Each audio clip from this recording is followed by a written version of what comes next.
eccoci qua insieme al nostro Coboldo Melo. And here we are ready for another interview. Today I am joined by Coboldo Melo. So as per usual, I'm just going to start by asking you to introduce yourself and to just tell us a couple of things about what you do in Damanhur. I'm Coboldo Melo. I'm a journalist and I founded the press office.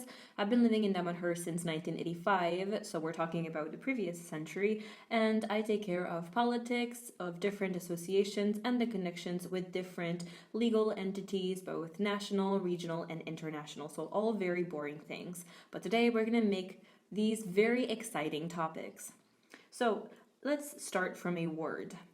Now, even in my brief experience as a communitarian citizen, I often find myself having to answer this question. People ask me, okay, you're a community, but a community of what?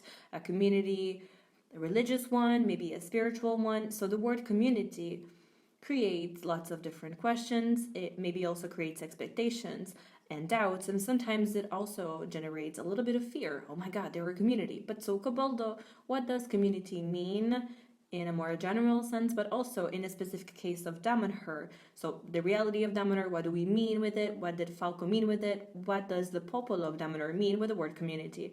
Now, this is a question that they've been asking me since 1985, and to this day, I don't think we ever really found a satisfying answer, because in reality, in Italy, the communities from the legal point of view don't actually exist. Italy is one of the many countries that recognize the communities, but not from the juridical or legal point of view, meaning that they are not very precise entities or structured entities. So the dream and the idea is to hopefully get to have one day a law that says, okay, communities are this, and they can do this and this and that. Now, from the practical point of view, of course, we come from an Italian experience and background in which the communities are either therapeutic communities or religious ones. But Damanhur arrives in those years, we're talking about the end of the 70s, early 80s, and says, no, I'm a spiritual community. Now, of course, we always try to overcomplicate our life because that's just what we are and who we are. And so then we wanted to add also, we are a federation of spiritual communities. So different communities that together see themselves as just one entity, and we define it with the word federation. We are federalists. So basically and substantially, the idea is to have small independent communities with shared goals. So one bigger subject than just a single community. Now, on this topic, I actually want to quote a sentence that you wrote in your book that I really like, and actually it's a sentence from Falco that says, only nations make the mistake of just insisting on the idea of stability. Communities must live in change to be able to evolve, or in order to evolve.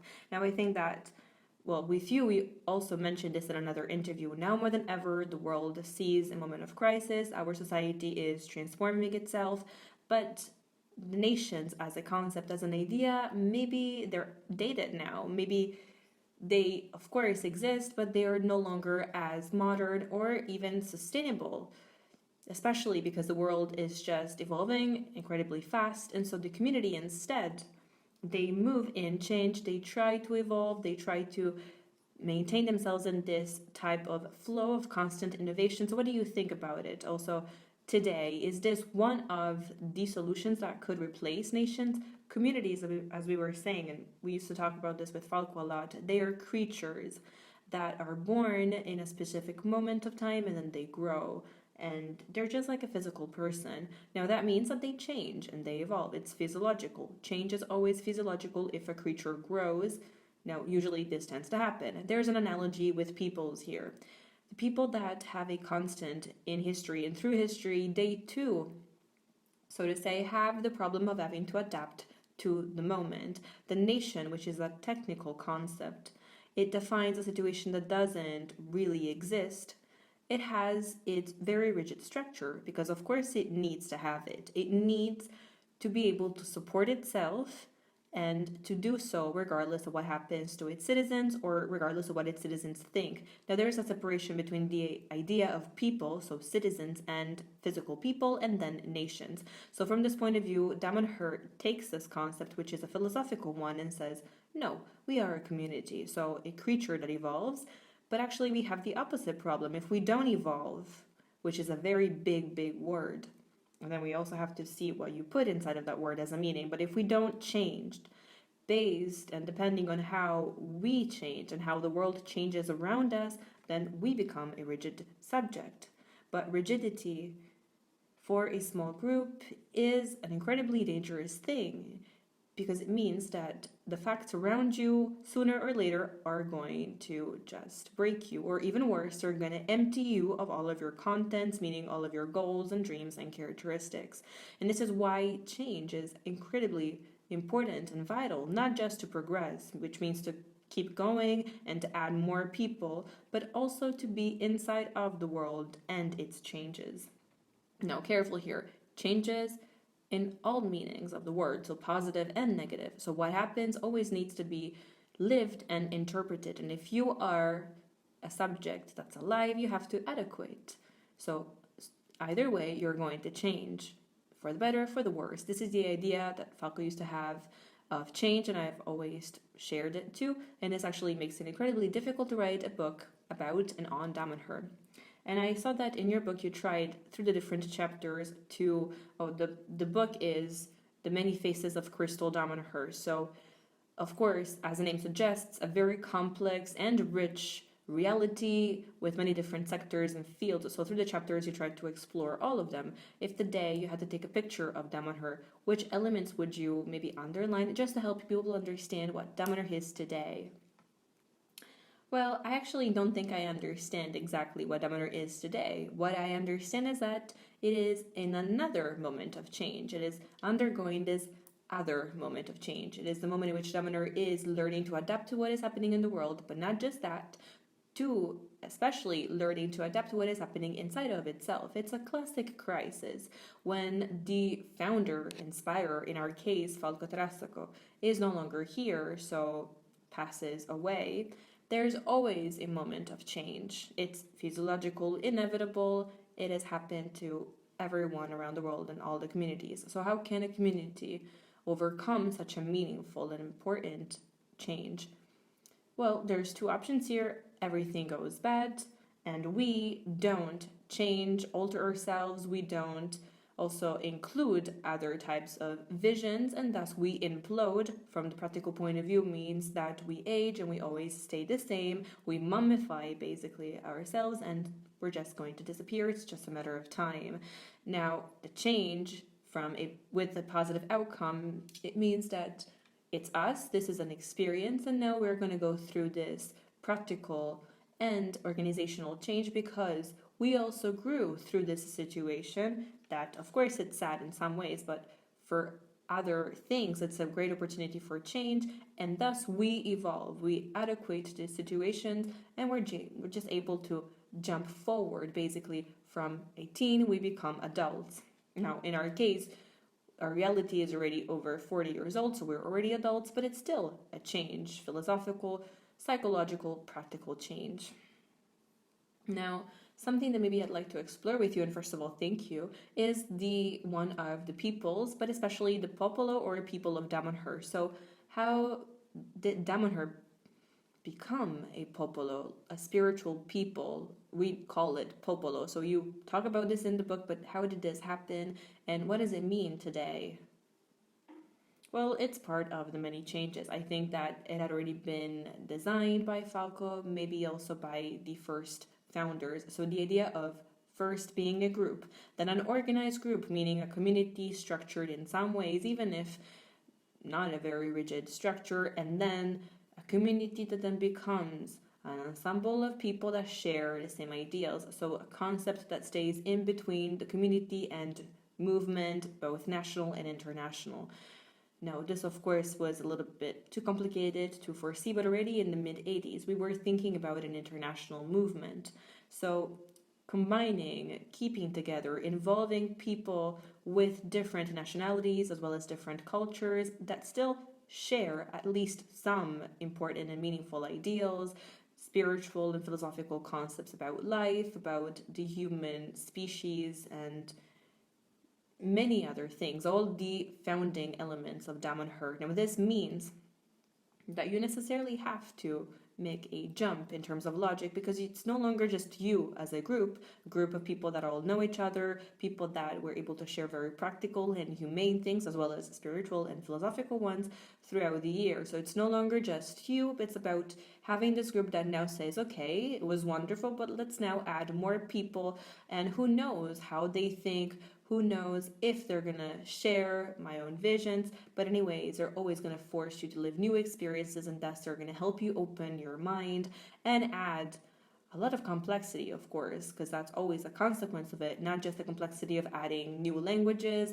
but also how can they participate, what kind of rights and duties do they have. So the creation of this international movement that then you call popolo, or spiritual people, because there's this shared vision, and it's a very complex thing because it carries both aspects of the beautiful one of, yes, it's beautiful, we share ideals, but then also the other side. So how do we practically and truly live together? Because it's not just like adhering to a party, like a political party. Okay, I decide to join the party, and every now and then I'm going to maybe receive a newsletter.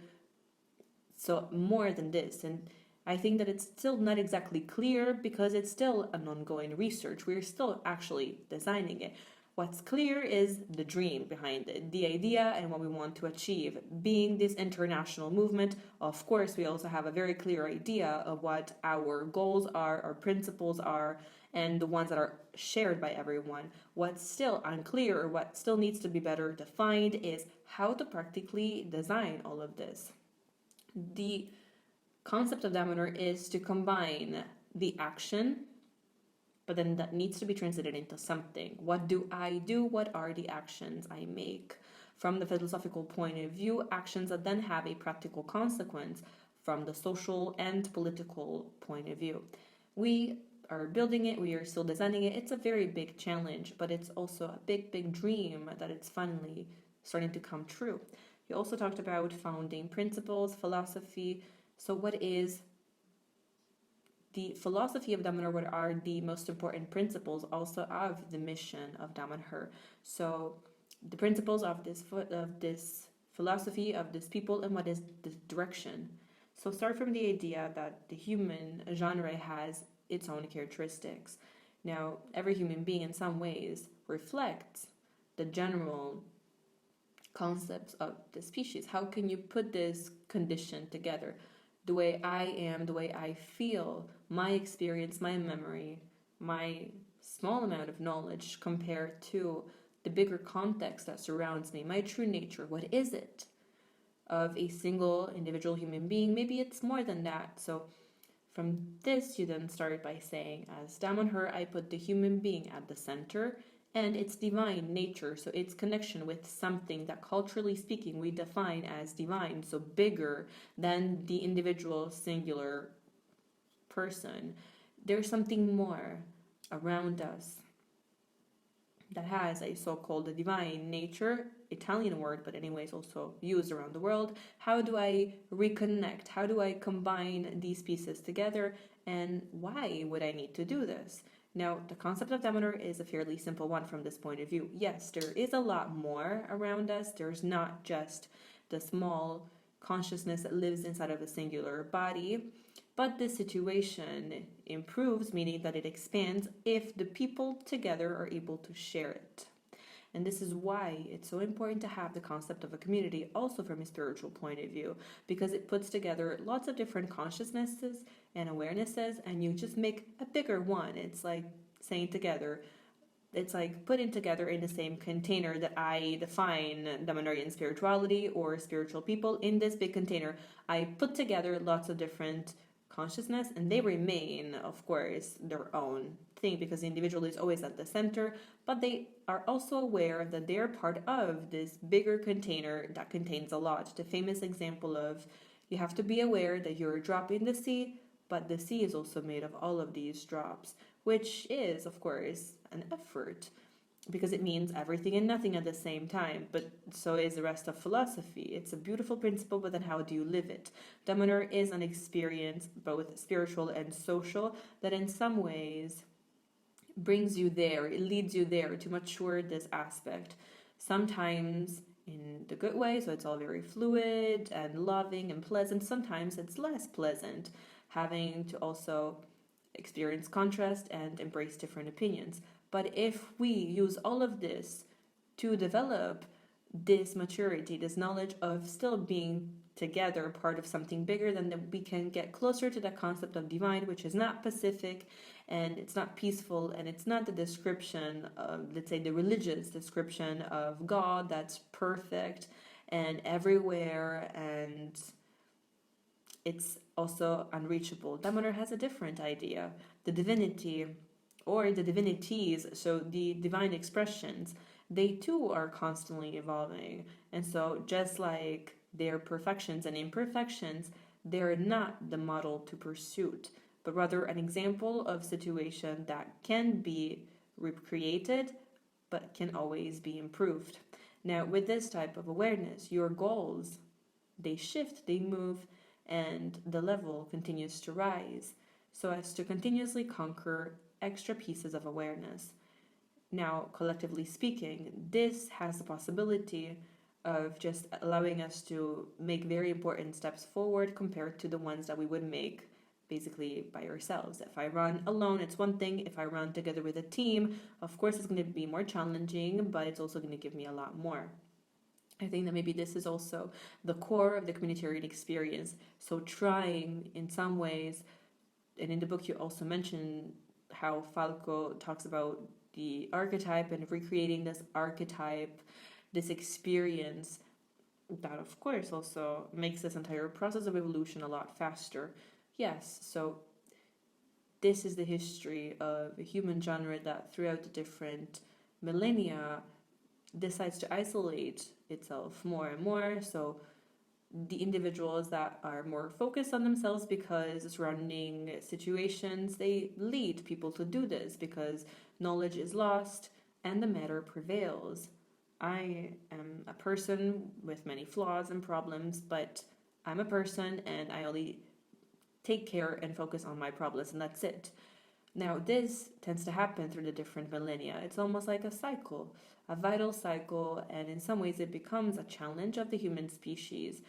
So I enter more and more in the matter, but through a mechanism of awareness and experience, generally called evolution, I'm able to understand that there's more than just my problems. Thus, I open myself again, and it's just like the heart beating. In some ways, with one beat, I close, with another one, I open and let new blood in. And so I recognize the different potentials of the human species I belong to that are also connected to the potentials of a planet, whether we like it or not. We are playing in this field that has these limits, these characteristics.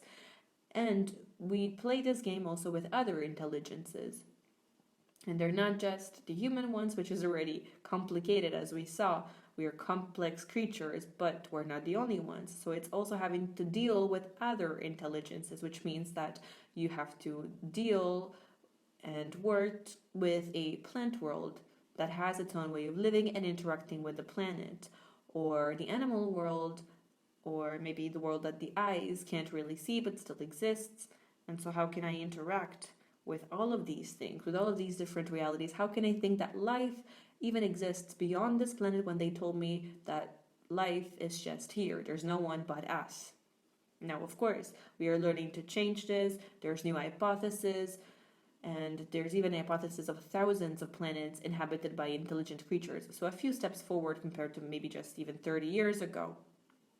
And 30 years ago, only maybe sci-fi writers believed in these hypotheses. But having to deal with all of this forces you to reflect, or as we define it, to meditate on what is around you, to meditate on the others that like you, share these aspects, meditate on yourself and about yourself, and meditate on the fact that everyone has different and original experiences. There's no such thing as two identical humans, but if we combine our characteristics, then that's how we can find an additional opportunity that others don't have because they're playing alone.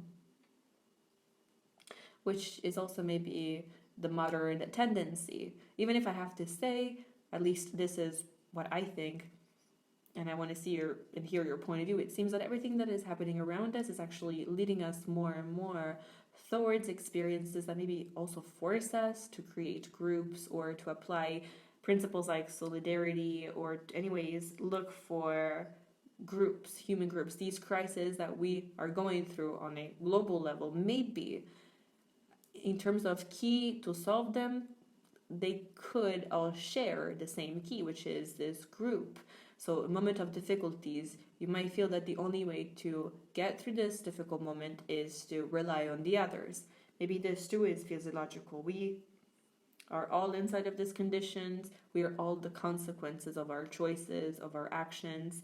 And at first, you have the will. I choose and embrace that road, that path, and then I go through it and I choose one instead of another. Now, 7 billion people, of course, they tend to overcomplicate their life from this point of view. There's no doubt about it. The more we are, the more complex this trying to put together different path is.